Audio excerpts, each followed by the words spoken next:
Welcome back to Holiness to the Lord, where this time we'll be covering the first half of the book of 2 Kings. In 2 Kings chapter 1 verse 8, Elijah the prophet is known by his garments of leather or animal skins, which is a callback to the coats of skins made for Adam and Eve, and also the coat of many colors of Joseph in Egypt, and symbolizes being covered by God's power and covenants.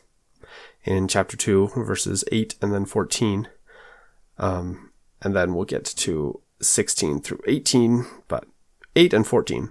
Elijah here uses his mantle or his garment to divide the waters of the Jordan, much like Moses divided the waters of the Red Sea, again connecting the authority of God to previous prophets and miracles and to the person who talked to God and instituted the temple to ritualize returning back to God's presence, which also involved putting on holy garments. And this is passed symbolically through the garment to Elisha from Elijah. In 16 through 18, this isn't strictly a temple theme, but I find the asking of questions and not listening to the answer from a prophet to be something that's repeated with the last 116 pages of the Book of Mormon, and goes against principles taught in the temple. In verse 23, it's a fascinating verse. Is it just that kids are insulting the prophet for being bald, or given the ascension of Elijah and the talk of the hairy/leather mantle, that the young men are challenging Elisha to go up or ascend as Elijah just did, and implying that Elisha is bald or without the prophetic mantle?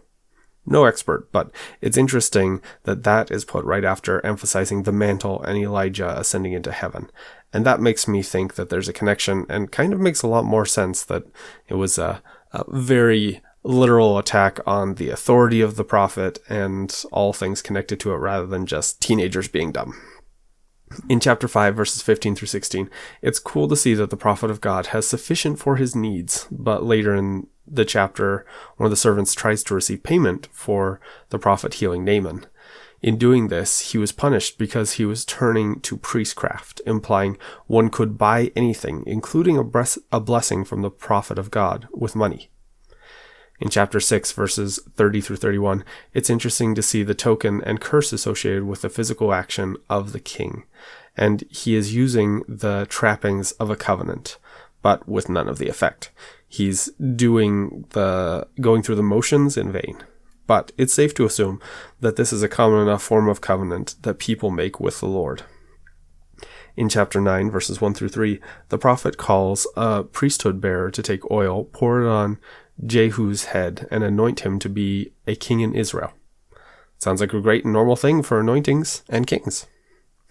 In verses 12 through 13, all the servants and soldiers took their cloaks and garments and laid them at the feet of the anointed one, in similitude of loyalty and recognition of his authority, kind of like the one true anointed one who would ride triumphantly into Jerusalem, or Captain Moroni, who was their military and spiritual leader. In chapter 11, verses 4, 12, and 17, the captains were brought into the temple to covenant and take an oath that they would support the true king, you say? Seems like a natural sort of thing to do, especially in the temple. And the king himself is crowned in the temple and anointed by the hand of the priest there? Again, sounds like a very natural, normal, and very important thing to do in the temple. And the high priest then makes a covenant on behalf of the children of Israel that they should be the Lord's people? Kinda sounds like an adoption ritual, or a recommitment to prior covenants made. Again, seems very pertinent to the temple. In chapter 12, verses 1 through 3, it's interesting that the king did that which was right in the sight of the Lord, and he seems to be closely advised by the priest, but verse 3 seems to contradict that there was still worship and that it was bad. So, is it bad that the people offered sacrifices and worshipped in the high places? It could be that they were doing so idolatrously, but the story doesn't seem to support that. It's almost like someone was editing the history trying to backfill a commentary on the practice they disagreed with, but that the priest and the king at the time didn't think it was a bad practice, and that the original record said they were doing everything right. So, interesting connection to what we'll get into later with 2 Kings and the Deuteronomists and Reformers and such, but in verses 17 through 18, again, as has happened several times, the king unrighteously tries to use the sacred in order to attain worldly wealth and safety, but because of that desecration, he ultimately receives neither. Anyway, so that's it for this first half of 2 Kings, and then we'll move on to the prophets concurrent with this, and we'll come back to 2 Kings in a little bit. Thanks, and see you next time.